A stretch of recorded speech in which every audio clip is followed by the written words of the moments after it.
Hello, today we will be recapping part 2 of Grand Theft Auto 5. Be sure to like and subscribe for more content just like this. Micheal therefore takes up Devon's offer and goes to meet Solomon, who tells him that he's making one final movie, but the second lead won't show up for the job, so he sends Micheal to go and threaten him to get to set on time. To complete the favor, Micheal assembles Trevor and Franklin to go and steal the cars Devon wants, and they begin by pretending to race two teenagers around Los Santos until Trevor and Micheal, dressed as police officers, pull them over and use the opportunity to steal their vehicles. The three of them then race each other back to the rendezvous point where they meet Devon and his assistant Molly Schultz, who take them into the workshop. The next car they are tasked to steal is an old Z-Class, which they had to find through identifying its owner with a police helicopter camera. After trying to steal his car while he was there, the assailant takes off in the car and hides in a parking lot, but is found and has his car stolen by Franklin and taken to the airport, where Devon tells Franklin he likes him more than Micheal and Trevor. Elsewhere, Micheal takes Trevor to meet Martin Madrazo, where Trevor takes a liking to his wife Patricia. Madrazo has a job for Micheal to steal some files belonging to his cousin and suggests shooting down the plane that is carrying them with a high-powered anti-aircraft gun in the back of a van by the observatory. Micheal proceeds to shoot out at his engine, and Trevor chases it across the state on a dirt bike to where it crashed to finish the job. After Trevor gets the files, he takes them back to Madrazo but gets into a scuffle and accidentally gagged and kidnapped his wife Patricia, forcing Micheal to stay out of Los Santos until it blows over so that Martin doesn't find and kill him. Franklin is now forced to perform a car theft on his own. Molly tells him to break into the film studio and steal the spy car being featured in a up-and-coming film. Franklin then knocks out the main actor of the film and takes his place in the car, from where he speeds off with an actor still inside. Whilst security chase him, he drops spikes from the back of his car that punctures their tires, as well as launches the actor out of her seat into the road to get rid of her. When he gets back to the car workshop, Lamar is already there, impressed with Franklin's hustling. Devon, impressed by his spirit, decides to employ him to help as well, to Franklin's dismay. Meanwhile, Ron tells Trevor about a Merryweather aircraft carrying military gear across Los Santos at that very moment. They both rush to get a crop duster to chase after it, but must lie low to avoid the air base detecting them on the radar and shooting them down. Once they are out of sight, Trevor flies his crop duster straight into the back end of the jumbo jet and kills everyone on board to take it over. Whilst trying to land the aircraft back at his tiny runway, he is shot down by military jets and is forced to abort the mission and skydive out. When he lands, he is told by Ron that Agent Sanchez wishes to speak with him at the meth lab. There, Micheal and Trevor are told that they must finance the heist of a nerve gas by robbing a bank to get the money for equipment. So they call Lester, who they meet at Paleto Bay at the top of Los Santos. There they scope out a small bank and its weaknesses by triggering the alarm and measuring police arrival time. But before they can fully shut down the area and block off the roads, Trevor and Micheal hightail it out of the bay and back to the meth lab to organize the equipment they need. When Trevor calls Franklin, it is revealed that the O'Neill brothers are out for revenge and seek to blow up his trailer with a rocket launcher. Franklin follows them into the country, where they crash and end up hiding in the forest. Trevor and Micheal arrive in a chopper and pick them off with a sniper rifle. Once all the equipment is gathered legally, they make their way up to Paleto Bay to carry out the heist. Whilst the cops don't believe it's a real robbery at first, they bring everything they have to counter them once they realized it was actually happening, but then comes out Trevor and Micheal in full bulletproof gear and Gatling guns and shred every cop car in sight. Eventually the military is called in with tanks and troops on the ground. They file their way through a warehouse to the railway at the back, where they jump onto a moving train to escape. After the money is passed to the feds, Trevor and Micheal go on an additional heist to steal a freight train full of gold it delivers monthly. Over a bridge they have two trains collide, causing the carriages to fall into the lake below. After stealing a package and fighting their way out, Trevor wants to see what's in the briefcase. Micheal shows he took a golden statue, and his reasoning for it was to appease Madrazo by giving it to him along with his wife in exchange for being harassed in Los Santos. Whilst Trevor is enraged at first, Micheal promises they will rob the Union Depository together before the end, which Trevor obliges to. Trevor, Franklin and Micheal all meet at a cove as instructed by Haynes to perform the heist on the nerve gas lab. Despite the heist being a 6-man job, they are told that they can do it as a trio and it's not a problem. Micheal, Dave and Steve each get into scuba gear and follow the coast to the south in a dinghy to reach the lab. They all infiltrate the building through a discharge tunnel underwater and make it into the lab, incapacitating everyone they come across. After they take the nerve agent, an announcement that the facility has been breached goes off and they rush to get out and get the nerve agent to a refrigeration unit. They shoot their way out until they reach the unit, which is then picked up and carried away by a helicopter piloted by Trevor. Whilst Haynes passes himself off as a double agent, Micheal, Franklin and Dave take the agent to the runway and lower it carefully onto a truck. After all is said and done, Micheal gets the go-ahead from Lester that the statue has been sent to Madrazo and that he can safely come back to Los Santos and get back to the movie set with Solomon again. Meanwhile, Trevor takes Patricia back and threatens Madrazo to never hurt her again. Now that Trevor was able to return to Los Santos, he finally met Floyd's wife, who was not happy that Trevor was still coming over. After a long but civil conversation, Trevor agrees to leave permanently and takes Wade to the strip club, which he takes over permanently. To discuss the Union Depository heist, they all meet there and organize a stake out of the weak points of the bank. Trevor grabs his helicopter and uses it to look down into a construction area that could be useful for carrying the gold up and out of, and Micheal and Franklin see that there is only one guard at the front of the Union Depository. As this goes down, Trevor suggests to Lester that they break Brad out of prison, which Lester tries to dismiss by saying that Brad was lazy and stupid and that Trevor should talk to Micheal about it, but the idea is already in Trevor's head now that the Union Depository seems like a potential venture. Later, Trevor is arguing to Micheal about how he mourned and missed Micheal when he was alive for all that time and asks Micheal a pertinent question. Micheal does not have an answer for it, which makes Trevor suspicious of something. He takes Michael's car in a rage and hurries to the airport to head for North Yankton, and Micheal pursues him as well, and the Chinese are not far behind after they spotted him. In a car drive we hear a younger Micheal explain to Amanda that he had no choice but to go through with this deal and that either everyone dies, or one person lives.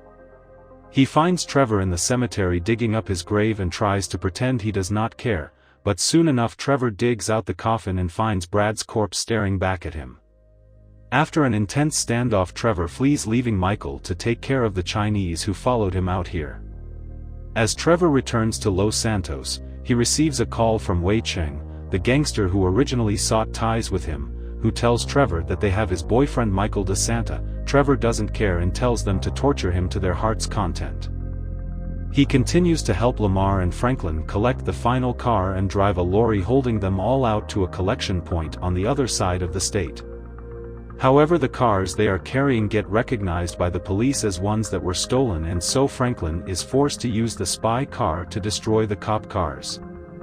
Once everything is safe, they deliver the cars to Molly, who tells them they will withhold the money to keep unwanted attention off of themselves, effectively saying they aren't paying Franklin, Trevor, or Micheal.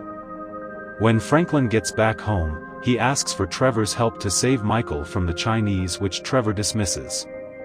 Lester then gives Franklin a tracker app to help him locate Micheal before he is made into school dinners, and he rushes over to the warehouse and clears it out, freeing Micheal and taking him back to his home.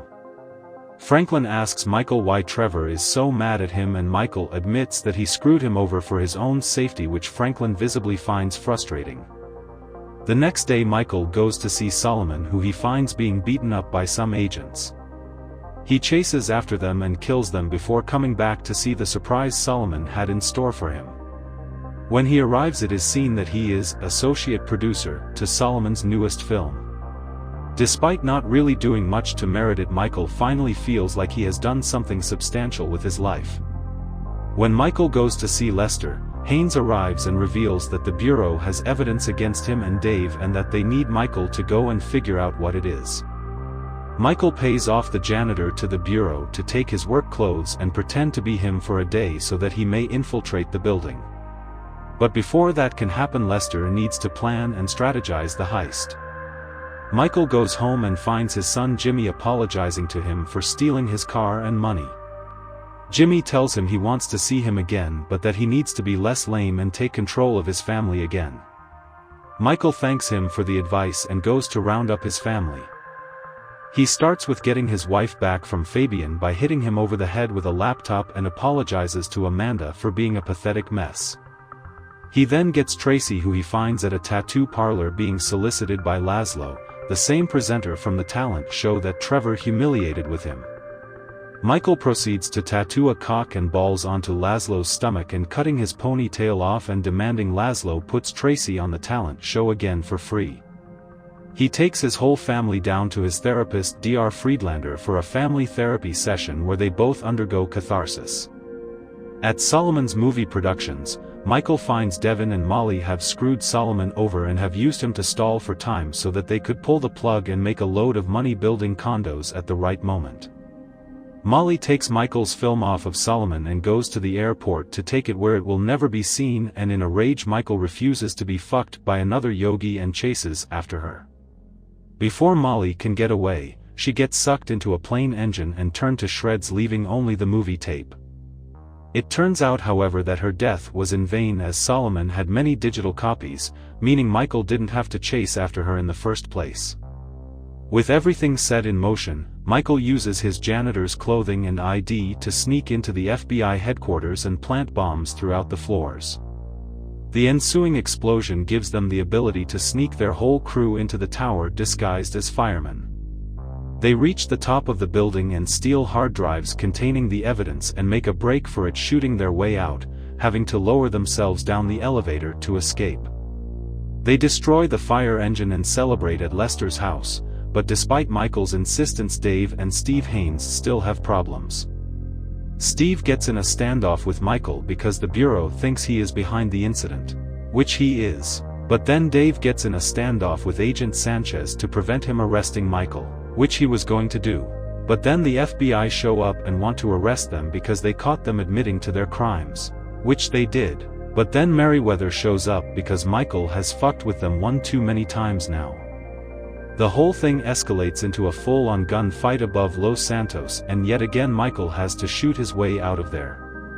When it looks like the Merriweather helicopter is about to kill him though, Trevor shoots it out of the sky, saving Michael's life, and they both hightail it out of there.